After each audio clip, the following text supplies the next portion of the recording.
Hello po, good evening po sa ating lahat and welcome po sa ating prayer. Pagpasensyahan na po natin yung ating internet connections if somehow we have delays, no? Na-late po yung ating gawain because of some technical problems katulad ng internet, no? So, nangyayari talaga ngayon yan dahil pandemic and also we are syempre improving pa rin ng ating multimedia. So, pero thank God, ngayon we are live and we are ready to pray and we are ready uh, to become prepared sa ating sa ating prayer. Okay? Sige, so this time, I just wanted to pray. Siguro, we will do this quick because it's dahil masyado ng late, no? So we will assure we will na maibabahagi ko po sa inyo substantial yung word of God, no? So, come on, let's pray. Let's bow our heads and let's thank God. Father God, we thank you for this evening and maraming salamat po, Panginoon, sa mga salita mo, Panginoon, na pinagbubulayan namin, Panginoon. Maraming salamat din, Panginoon, because you're always there for us. You never forsake us, Sir God. Hindi mo kami pinabayaan, Panginoon. Hindi mo kami iniwanan. Maraming salamat, Panginoon, sa mga tamang tao, Panginoon, na pinagkaloob mo. Maraming salamat sa mga pagpapala, Panginoon, mga tools, Panginoon, in order to advance your kingdom, Panginoon. We thank you, Father. Give us a big expectations, Panginoon, from your word, Panginoon, and thank you, Lord. In the name of Jesus Christ, amen and amen. Okay, so we will talk about the circumcision of the heart. Pinag-usapan po natin last week is the preparation of fasting. Okay? So this time preparation and fasting is part para mangyari yung prayer and fasting, we need to circumcise, okay, our hearts. Yun yung kailangan nating gawin, mga kapatid, no? So a circumcision is removing flesh. Okay, yun yung ibig sabihin ng circumcision. Ibig sabihin nagtatanggal tayo ng laman, okay? Or pagtutuli sa Tagalog, no? So, nangyayari yun sa lalaki, no, pagka siya binata na. So, this time, we will remove something in our flesh, no? Not literally, but also, we will take some wrong principles, wrong understanding sa buhay na dapat nating so that our hearts will be circumcised and in order na makapasok ang Lord sa buhay natin. No, kasi mga kapatid, the reason why hindi tayo gamitin ng Panginoon, the reason why we are not growing, no, is because we are not circumcised. Hindi kasi natin binibitawan, hindi natin fully surrender yung buhay natin sa Panginoon eh. Half-hearted pa tayo, mga kapatid. That's the reason why hindi ka nagiging kagamit-gamit sa Panginoon. Hindi ka nagiging kagamit-gamit sa Panginoon because you are holding something. Meron ka pang pinangahawakan. And that's the reason why God cannot enter into your life because you are holding it. No, ikaw pa talaga yung hari diyan sa puso mo. And kapatid, if you want to be used, no, Alam nyo, God is preparing something great in our lives, mga kapatid, if we are being used by God. No? Mga kapatid, pagka tayo, nagpagamit tayo sa Panginoon, no? Ginamit tayo ng Panginoon sa Ebanghelyo, no? Sa gospel, mga kapatid, God will bless you a lot, mga kapatid. God will bless you. Sabi ko sa'yo, i-bless ka talaga ng Panginoon, rumaragasa ng pagpapala. Ang problem, the reason why hindi ka magamit ng Panginoon, because ikaw pa kasi yun nandyan eh.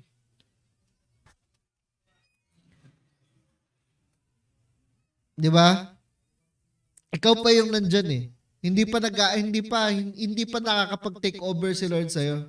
Kasi, when pagka sinabing you take off something, ibig sabihin tanggalin mo, hindi yung magtitira ka pa. Okay? Take off. Okay, ibig sabihin, pagka you surrender, pag sinabing surrender, hindi naman pwede yung isang kamay mo nakatago pa sa likod. Isa lang yung pupusasan. Okay? Ibig sabihin, dapat kailangan dalawang kamay mo pupusasan, di ba? Yun ang ibig sabihin surrender. At sasama ka. Hindi pwede nagpupumiglas ka pa. Yun ang ibig sabihin ng yun ang isa sa mga examples para ma-circumcise yung heart natin. Kasi mga kapatid, God can penetrate our lives. No, hindi mape-penetrate ng Diyos ang buhay natin. We will never grow in our spiritual life, no, mga kapatid. Pagka tayo, may nagtitira pa tayo. May mga ano pa tayo, may mga tinitira pa tayo na hindi natin isino-surrender sa Panginoon. No? Pero the moment na ikaw isurrender mo yung puso mo sa Panginoon, you are fully devoted. Magiging fully devoted ka eh. Magiging fully devoted ka. Diba? Kaso kasi you are holding something back. May nag-hold pa sa'yo. And yan yung pag-uusapan natin ngayon. Yan yung bagay na tatanggalin natin ngayon. No? Yan yung dapat nating i-prepare. Kasi if you want to be used by God, gusto mong gamitin ka ng Panginoon, you need to circumcise. You need to remove something in your flesh. Okay? You need to remove something in your flesh. Okay? So, let's read the Bible in Colossians chapter 2 verse 11 to 12. Sabi dito, in Him you were also circumcised with a circumcision not performed by human hands. Kasi 'di ba tayo pagka tuli yung di ba? Kailangan ng doktor tuliin. Okay, your whole self ruled by the flesh, kapatid. Kasi yan ang yan yung kailangan natin tanggalin eh. Was put off when you were circumcised by Christ, having been buried with Him in baptism. Kapatid, pagka tayo, kapatid, when the moment tinanggap natin ang Panginoon sa buhay natin, ibig sabihin, you are now new. Okay? Ikaw ay, yung old self mo was buried with Christ in baptism. Okay? Kasi, pero, ano nangyayari? Bakit hindi talaga tayo nagiging circumcised? Because, okay, your whole self ruled by the flesh. Okay? Kasi ikaw pa yung namumuhay eh. Ikaw pa yung namumuhay, kapatid. Dapat kasi hindi na ikaw yung mamuhay dyan. Okay? In which you were also raised with Him through your faith in the working of God who raised Him from the dead. Yun naman pala, bubuhayin din naman pala. Hindi lang, di ba? Alam mo, Ipagka sinurrender mo yung old life mo, God will give you a new. Bibigyan ka pala ng bago. Di ba? And para so that God can work through you. No? So kapatid, kailangan i-allow natin ang Panginoon sa buhay natin. We should allow the Lord to work in us, no? Kasi it will never be happen, no? It will be useless kung hindi tayo magpapagamit, kung tayo hindi natin i-take off yung mga bagay na yan. No, hindi natin tatanggalin sa buhay natin yung mga bagay na yan. No? Kung 'di ba? Hindi tayo magagamit ng Panginoon. Okay? It will cannot, pwede siguro gamitin ka ng Panginoon, pero siguro you will never grow in your spiritual life. Siguro, there will come a time, you will be tired, mapapagod ka, you will be burned out, mapapagod ka, okay? Hanggang sa mapagod ka, and then you give up. Kasi, why? No? Kasi, you live in your flesh. Namumuhay ka pa rin sa laman. Diba? So, dapat tayo mga kapatid, kailangan mamatay na tayo sa mga sarili natin. And let Christ lead our lives. And let Christ live in our lives. Sabi ng Bible, not my will but your will be done. Ano ibig sabihin nun? That means that you died. You also, the moment you receive Christ, you died on the cross and you have rise with Him from the dead. Yun ang ibig sabihin doon, mga kapatid. So, ibig sabihin, kapatid, kasi moment na Lord, tinatamad akong mag-disciple. Lord, tinatamad akong mag-invite, tinatamad po akong mag-devotion, tinatamad po akong manalangin. Sabi ng Bible, not your will, but my will be done. Kapatid. Ibig sabihin, kasi will mo yun eh. Yun yung will mo eh. Ano will mo? Yung will mo ay ayokong mag-disciple, ayokong mag-pray, ayokong mag-devotion, diba? Ayokong mag-cell group, ayokong mag-Sunday service, ayoko ng mga bagay na yan. Pero anong sabi ng Lord? Not your will, but my will be done, mga kapatid. Diba? Kasi bakit? Hindi na yung it's not your will anymore. It's not your will anymore. It's God's will. Diba? Yun na yung nananalaytay sa buhay natin. Yung will na ng Panginoon. It's not your will anymore. It's not you, yourself anymore. It's God Himself.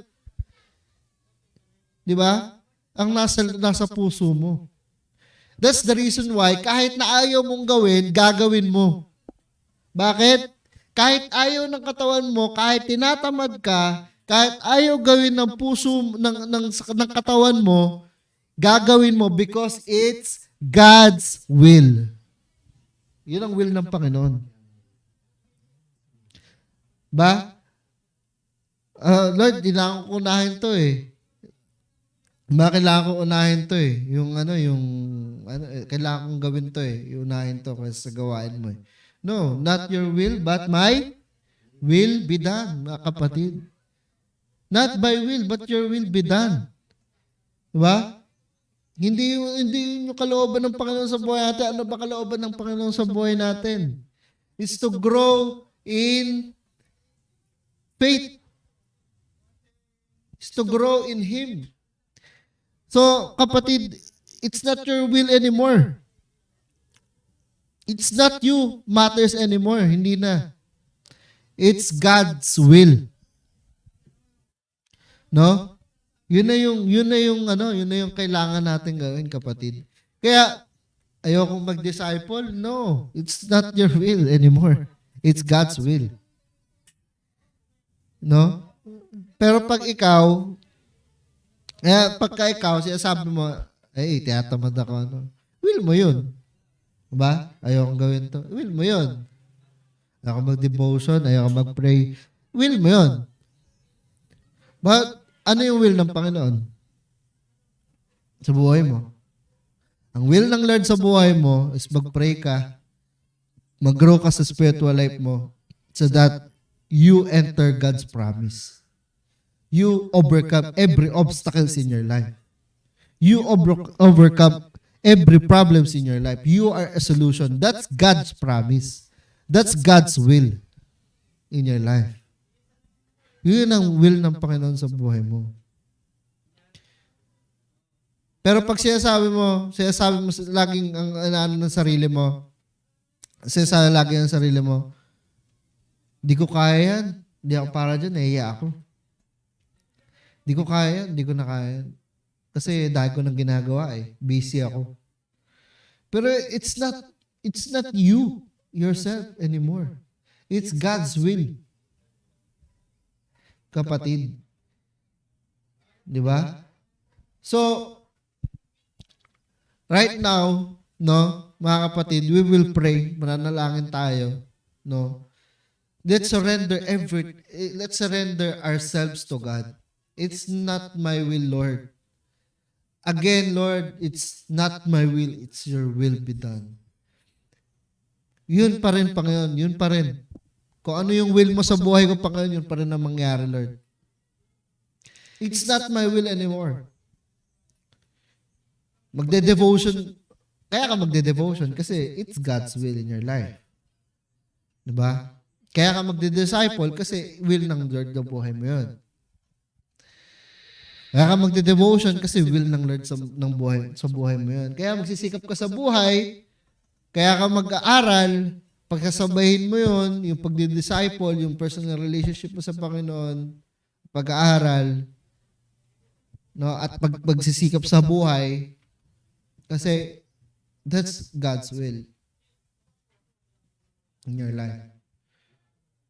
That's the reason why you will read the Bible. That's the reason why you will grow in your spiritual life. Because it is God's will. It's not your will anymore. It's God's will. Tiyatamad ako, ayoko pumunta ng prayer, ayokong mag-ministry. Ayoko nang gawin yung sa Panginoon. That's your will. Pero anong will ng Lord sa'yo? Gawin mo yung mga bagay na yan. Even though it's not good. Even though parang ayaw mo nang gawin, napapagod ka na, nababurn ka, ayaw mong gawin. No. Kaaway yan sa buhay mo Yun yung self. Yun yung kailangan i-circumcise. Yung self.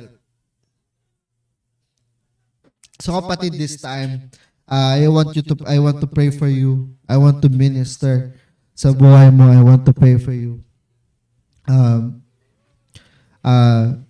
Na ma-overcome mo yan, kapatid. No? Mapagtagumpayan mo yan. Yung mga bagay na yan sa buhay mo. Yung self, kasi yan yung pinakamatinding kalaban natin, kapatid. Yung self. No? So, kailangan ma-circumcise natin yan. In order to circumcise it, you allow God's will in your life. You allow God's will in your life. That's all. Pagka hindi mo inallow yon, it will never happen. Hindi mangyayari yung God's will. Yung will ng Panginoon sa buhay mo. And, ang plano ng Lord is perfect, kapatid. I don't want you to miss it.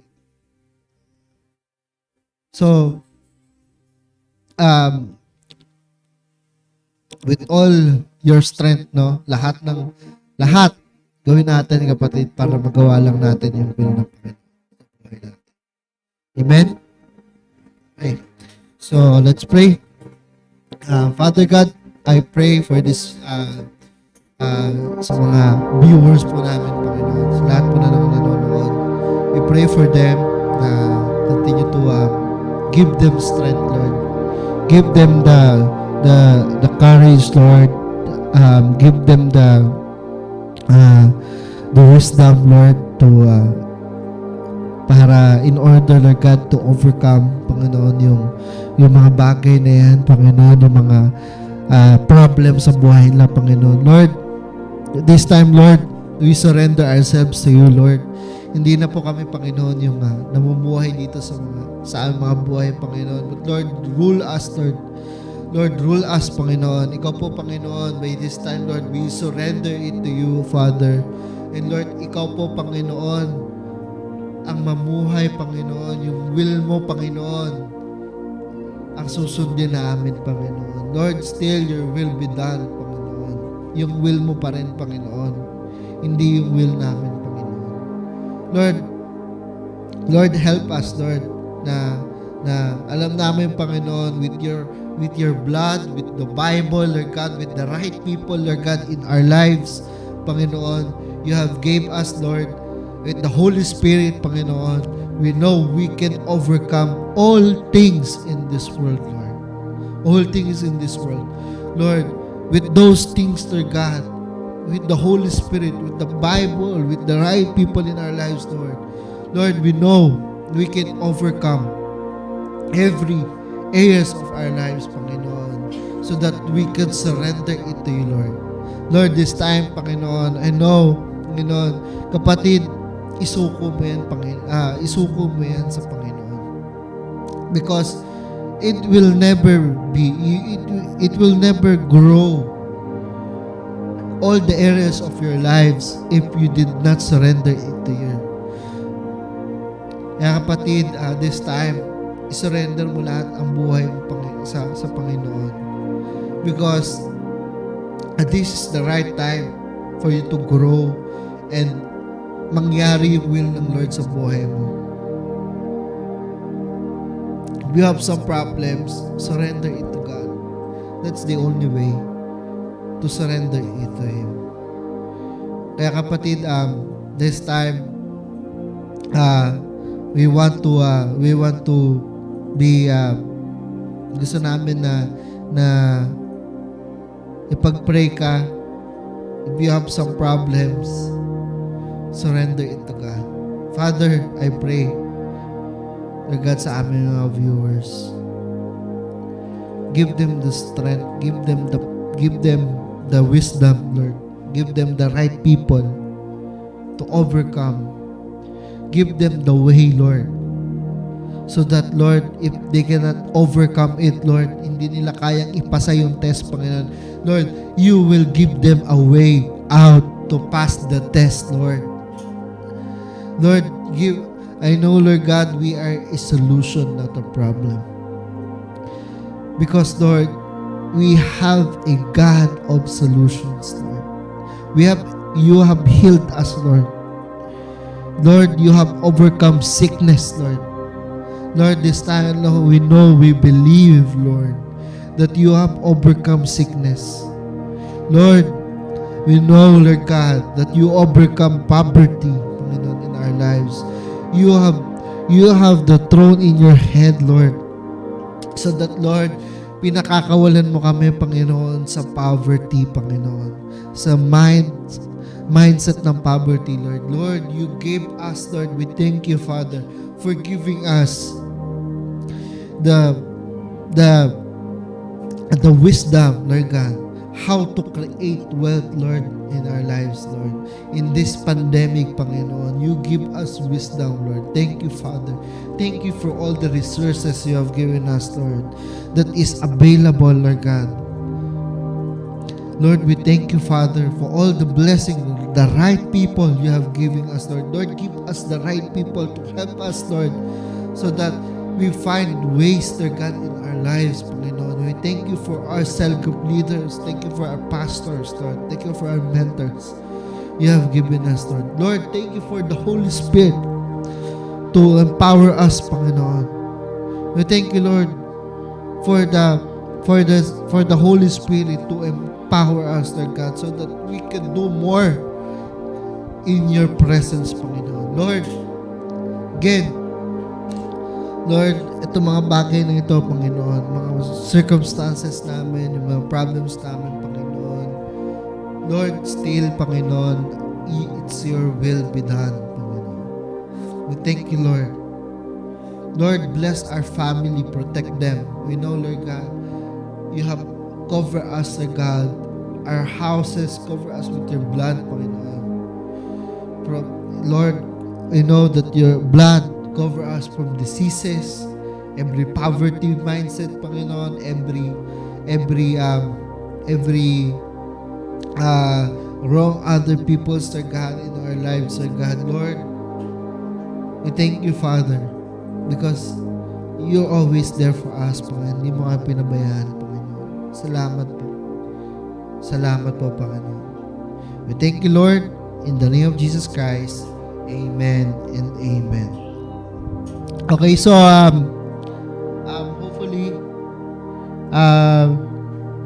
hopefully we